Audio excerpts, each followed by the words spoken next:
Alors, je viens vous parler de démocratie, mais de la vraie, celle qui n'existe pas du tout, et celle qui, je crois, serait capable de nous sortir du pétrin. Je suis prof à Marseille et en 2005, j'ai commencé à exister. Je me suis réveillé politiquement à l'occasion d'un débat public en France, où on nous consultait sur une prétendue constitution et en la lisant, je me suis mis en colère, j'ai trouvé que c'était dangereux. J'ai écrit un texte d'une dizaine de pages, plus de 10 pages de notes, et je l'ai publié sur mon site. J'ai envoyé ça à mes contacts, 3 fois rien, une bouteille à la mer. Et puis, il s'est passé quelque chose qui a transformé ma vie. Les gens s'en sont emparés, ça correspondait à quelque chose qui leur manquait. Et je passais des nuits, pendant des mois, j'ai passé des nuits à essayer de répondre à ces gens-là, surtout d'ailleurs ceux qui ne m'aimaient pas, en essayant de leur prouver qu'ils avaient tort, qu'ils se trompaient. Et progressivement, donc là, il y a les journaux qui s'en sont emparés, les télés, les radios, tous ces gens-là sont passés à la maison. Le compteur du site se transformait en ventilateur, il y avait 40 000 visites par jour, 12 000 mails en 2 mois. Et finalement, rétrospectivement, ensuite, je me suis aperçu que c'est le regard des autres qui était en train de me transformer, qui était en train de me donner une force inouïe. À la fois le regard des autres, positif, qui attendaient de moi quelque chose, et il fallait que je sois à la hauteur. Et puis les regards de ceux qui ne m'aimaient pas du tout, qui se méfiaient de moi, qui disaient que j'étais un imposteur, un bon à rien, quelqu'un qui n'était pas à sa place. Et j'avais envie de leur montrer qu'ils se trompaient. Et ça tendait le même ressort, mais donc c'était vraiment tous les regards me donnaient une énergie considérable et qui marche encore aujourd'hui, qui marche vraiment absolument aujourd'hui. Et j'ai découvert que c'est une vieille affaire, que les Athéniens appelaient ça la vergogne. Et je trouve que c'est un concept très intéressant et essentiel. Pour les Athéniens, le bon citoyen donnait de l'importance au regard des autres. Ça le poussait à la vertu. Quand les autres comptaient sur lui et le récompensaient de leur regard, ça lui donnait l'intention d'être vertueux. Et quand les autres avaient un regard réprobateur, ça les incitait à ne pas sortir, ça incite le citoyen à ne pas sortir du sentier de la vertu. Et c'est vrai que ça marche. Les gens qui ont de la vergogne sont plus vertueux que les autres. Et donc inversement, ceux qui n'ont pas de vergogne sont extrêmement dangereux, au point qu'à l'époque, vous avez des mœurs plus brutales que nous aujourd'hui. Pas obligé peut-être de les mettre à mort, mais on pourrait éviter de leur donner des responsabilités. Depuis, finalement, je me donne du mal pour... Pourquoi ? D'abord, je cherche à comprendre la cause des injustices sociales. J'essaye de voir s'il n'y a pas une cause principale pour toutes les injustices sociales. Ensuite, je découvre avec émerveillement les idées géniales qui fondaient la démocratie athénienne, donc une vraie démocratie. Je remets plein de mots à l'endroit, des mots importants qui sont complètement mis à l'envers depuis au moins 200 ans. Et finalement, j'essaye d'imaginer... Alors, c'est un chantier. Je n'ai pas une vérité révélée. Je construis un objet, là. J'essaye de rendre robuste une idée.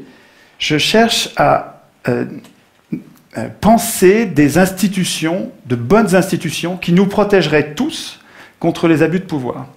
Je compte sur de bonnes institutions pour nous pousser à la vertu. Je ne compte pas sur des citoyens vertueux. Je ne crois pas à ça. Je pense que nous avons tous en nous-mêmes du bon et du mauvais. Par contre, de bonnes institutions pourraient nous pousser à la vertu ou, comme c'est le cas aujourd'hui, nous laissent dériver complètement en dehors de l'intérêt général et du bien commun.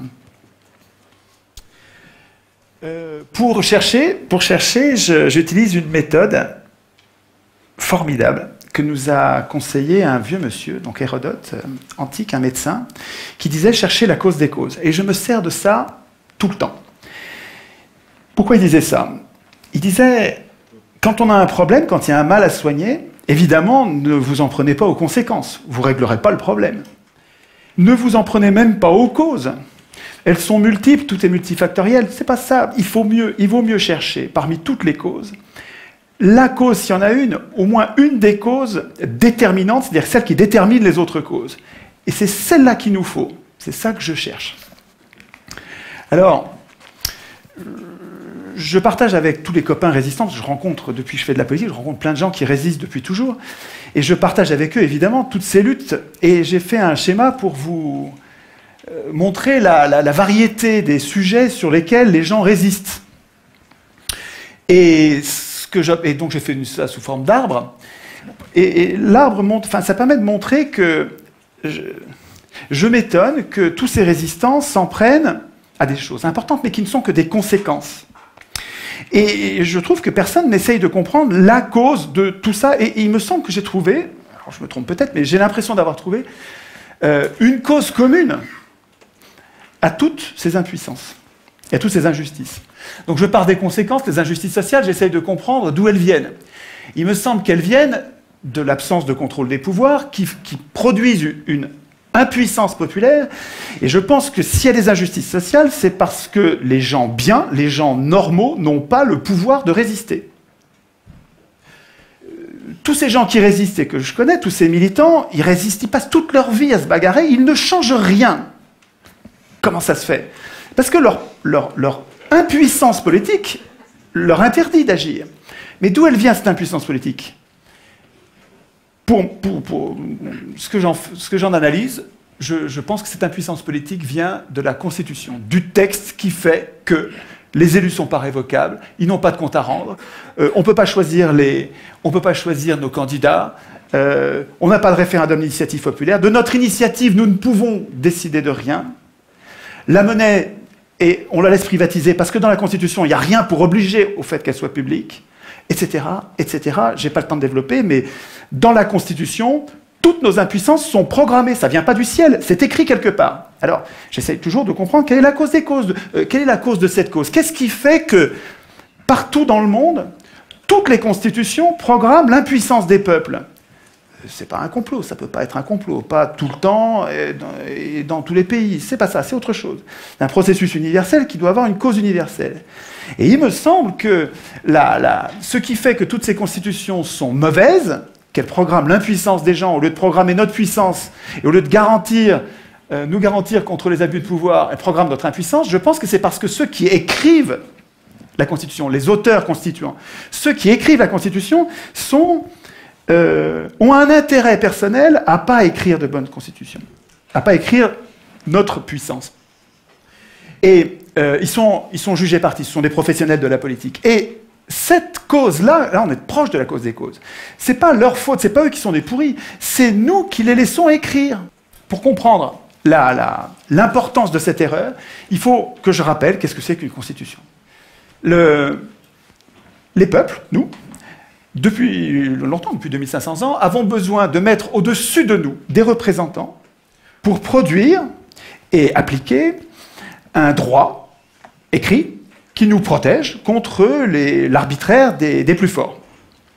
Donc ces gens-là sont très utiles, évidemment. Ils produisent un droit dont nous avons besoin pour pacifier notre société. Mais en même temps, ils sont très dangereux. C'est-à-dire que si jamais ils se mettent à abuser, s'ils se mettent à servir les intérêts d'une caste au lieu de servir l'intérêt général, ou s'ils se mettent à abuser du pouvoir en devenant fous, puisque le pouvoir les rend fous systématiquement. Oui, ça fait 2500 ans qu'on sait ça, quoi. Hein. Le pouvoir rend fou, tous les pouvoirs ont une tendance à abuser. Toujours. Montesquieu. C'est comme une loi physique implacable. Et il y a une idée géniale pour nous protéger de ça, c'est la Constitution. Alors la Constitution, qu'est-ce que c'est? C'est un texte qui est au-dessus des pouvoirs et qui ne sert pas du tout à organiser les pouvoirs. Les pouvoirs n'ont pas besoin de nous pour s'organiser, pas du tout.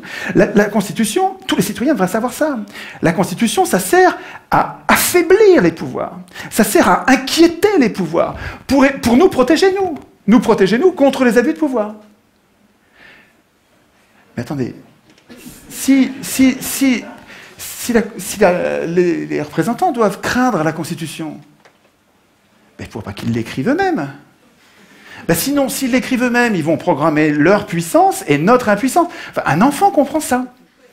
Donc l'idée centrale, mais vraiment c'est une idée essentielle, c'est que c'est pas aux hommes au pouvoir d'écrire les règles du pouvoir, et c'est pas à eux, il faut pas attendre que ce soit eux qui renoncent à écrire le pouvoir, il renoncera jamais, la solution elle viendra pas d'eux, elle viendra de nous, c'est à nous de leur interdire d'écrire les constitutions. Ça, c'est vraiment l'idée, à mon avis, l'idée essentielle qui nous manque. Alors, dans la bagarre qui va opposer les gens normaux à ceux qui exercent le pouvoir en ce moment, il y a... Ah oui, c'est bien ça, le temps qui passe là. Oui. Il y a une inversion des mots. D'abord, je ne suis pas un citoyen. Un citoyen, c'est autonome. Ça vote, il vote lui-même ses lois. Moi, je suis un simple électeur. C'est-à-dire, je suis hétéronome. Je subis la loi écrite par quelqu'un d'autre. Nous appeler citoyens, c'est nous payer de mots. On se la pète, mais on n'est rien du tout. Qu'est-ce qu'on fait dans cette démocratie? Dans cette prétendue démocratie, qu'est-ce qu'on a comme droit? On a le droit de désigner des maîtres politiques qui vont tout décider à notre place pendant 5 ans. On les désigne parmi des gens qu'on n'a même pas choisis. En plus, c'est les plus riches qui les choisissent. Et quand dans le cas éventuel où ils nous trahissent au dernier degré, on n'a pas le moindre moyen de résister. Alors c'est vrai qu'on a la liberté d'expression, mais absolument sans aucune force contraignante. C'est-à-dire qu'on a le droit de blablater, si ça n'a pas d'effet, on a le droit. Dès que ça change quelque chose, c'est un massacre. Et nous appelons ça démocratie. C'est notre faute. Nous devrions faire la grève de ces momentaires. Nous devrions refuser d'appeler démocratie ce qui est son strict contraire. Nous participons à notre impuissance politique en acceptant d'appeler démocratie ce qui est la négation même de nos droits. C'est-à-dire que quand on accepte d'appeler ça démocratie, on n'arrive même pas à formuler la solution. On a besoin de la démocratie, mais on n'arrive pas à le dire puisque le mot est pris par son contraire. C'est génial d'avoir inversé les mots. C'est du Big Brother, absolument. Hein. Ça ne s'est pas passé par hasard. C'était pas bien au début, en 1789, quand ça a commencé il y a 200 ans, et puis ça s'est pas dégradé. C'est pas du tout ça. Sieyès, un grand penseur de la Révolution française, une pointure, hein, je ne vous parle pas d'un second couteau, écrivait en 1789 « Les citoyens », ouvrez les guillemets, hein, c'est Sieyès qui parle, « Les citoyens qui se donnent à eux-mêmes des représentants ne peuvent pas écrire le droit, ne peuvent pas du tout, doivent renoncer à faire eux-mêmes les lois. Ils n'ont pas de volonté particulière à imposer. S'ils dictaient des volontés, la France ne serait plus cet État représentatif, ce serait un État démocratique. Le peuple, c'est toujours du Sieyès, hein, le peuple, je le répète, dans un pays qui n'est pas une démocratie, et la France ne saurait l'être, le peuple ne peut parler, et ne peut agir que par ses représentants. Maintenant, ce gars-là n'était pas un démocrate. Et il savait très bien ce que c'était la démocratie. Vous allez le voir dans un instant. Tout le monde savait, avant 1789, tout le monde savait, Montesquieu, Aristote, ils savaient tous que l'élection est aristocratique, donc oligarchique. Aristote le disait explicitement, je vous passe la citation. Montesquieu le disait aussi explicitement, je vous passe la citation. Vous irez sur le net pour chercher, il faut que j'aille du temps. Je voudrais insister, ça c'est super important. Il y a 2 choses très importantes. Pendant 200 ans de tirage au sort à Athènes, où il y avait des riches et des pauvres. Ok, je sais qu'ils avaient mis de côté les esclaves, je sais qu'ils mettaient de côté les femmes. Je ne vous parle pas de ça, je vous parle des citoyens. Les citoyens de l'époque, il y avait des riches et des pauvres. Pendant 200 ans de tirage au sort, c'est les pauvres qui ont dirigé toujours. Toujours. Au contraire, on a un autre exemple. Alors, on a deux exemples historiques, avec des faits. Ce n'est pas des opinions, c'est des faits. Pendant 200 ans de tirage au sort, le tirage au sort, c'est les pauvres qui gouvernaient. Il y avait des riches, mais ce n'est pas eux qui gouvernaient, c'est les pauvres qui gouvernaient. Et puis pendant 200 ans de gouvernement représentatif, parce que c'est comme ça que ça s'appelle notre régime, ça ne s'appelle pas une démocratie, ça s'appelle un gouvernement prétendument représentatif. Et dans ce régime-là, pendant 200 ans, c'est toujours les riches qui dirigent. Toujours. Moi, ma question, puisque le tirage au sort donne le pouvoir aux pauvres, le pauvre c'est 99%, hein, puisque l'élection donne le pouvoir aux 1%, des ultra-riches, mais jusqu'à quand les pauvres, les 99%, vont-ils défendre l'élection comme si c'était une vache sacrée? Enfin, je veux dire, pour moi, il y a quelque chose d'indéfendable à voir tous ces pauvres qui défendent l'élection alors que le tirage au sort leur rendrait le pouvoir. Qu'est-ce qui fait que nous tenons à l'élection? Je pense que c'est parce que c'est pas la raison, parce que les faits montrent que nous n'avons pas intérêt à ça. Mais par contre, c'est les mythes. L'école dite républicaine nous apprend que depuis qu'on est tout petit, que élection égale démocratie, démocratie égale élection. Alors, depuis que tout petit, on le croit. Et donc, il y a une période de désintoxication de ces mensonges de pouvoir. Il faut arriver à remettre les mots à l'endroit. Nous ne sommes pas en démocratie, et ce dont nous aurions besoin, c'est une démocratie avec du tirage au sort qui nous libérerait de ceux qui veulent le pouvoir. Pour changer les choses, il me semble que nous ne pouvons pas compter, il ne faut pas compter sur ceux qui ont le pouvoir en ce moment. La solution ne viendra pas d'eux. La solution, elle viendra des gens normaux, des gens simples, des gens qui ne veulent pas de pouvoir. Et là, il faut que vous connaissiez cette pensée d'Alain, qui est un penseur formidable, à connaître absolument, qui disait « Le trait le plus visible de l'homme juste est de ne point vouloir du tout gouverner les autres, et de se gouverner seulement lui-même. Cela décide tout. Autant dire que les pires gouverneront. Si les gens bons ne veulent pas gouverner, et qu'on donne le pouvoir, comme dans le gouvernement représentatif, à ceux qui le veulent, les pires gouverneront. Ce piège, qui est désespérant d'Alain, Alain, il a raison quand il dit ça, il a raison dans le gouvernement représentatif. Parce que tant qu'on donne le pouvoir à ceux qui le veulent, tous les gens qui sont justes, qui sont bons, qui ne veulent pas du pouvoir, on ne les aura pas. Alors que on peut sortir de ce piège de cette tenaille, je pense, avec une vraie démocratie. Une vraie démocratie où vous donnez le pouvoir à n'importe qui, et les meilleurs d'entre nous sont parmi ces n'importe qui ne veulent pas du pouvoir. C'est la démocratie qu'il nous faut. Mais c'est à nous de le vouloir. Il ne faut pas attendre que nos élus le veuillent. Ils ne le voudront jamais. Les élus, ils ne veulent pas la démocratie. Ça les foutrait au chômage, la démocratie. Le tirage au sort, à Athènes, il donnait un tout petit peu de pouvoir, pas longtemps, et jamais 2 fois de suite, avec plein de contrôles qu'il faudrait prendre le temps d'expliquer, ce qui fait que les Athéniens, ils donnaient ce petit peu de pouvoir pour le garder pour eux. Ce n'est pas les tirés au sort qui votaient la loi. Les tirés au sort, ils faisaient la police, ils faisaient la justice, donc ils appliquaient les lois, ils faisaient les préparations des lois, parce que les Athéniens, en assemblée, ils ne pouvaient pas préparer les lois.